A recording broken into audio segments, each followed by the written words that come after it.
So this is part 2 of worth and value. God said, I send my only begotten son, that whosoever believe in him should not perish but have everlasting life. The evidence that some of us is perishing, we're identifying ourselves through the lust of the flesh, the lust of the eye, and the pride of life. And God said, I send my only begotten son that you won't have to identify yourself after perishable things.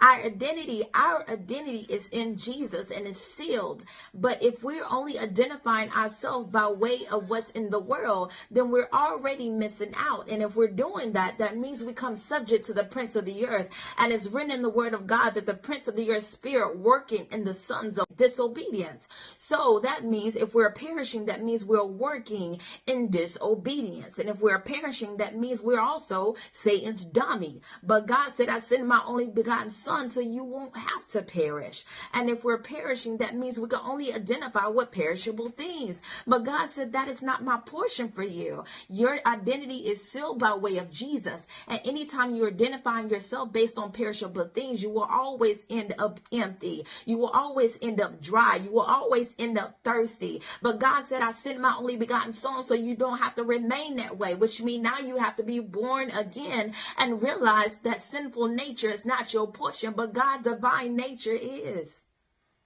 Okay? So everlasting life is your portion.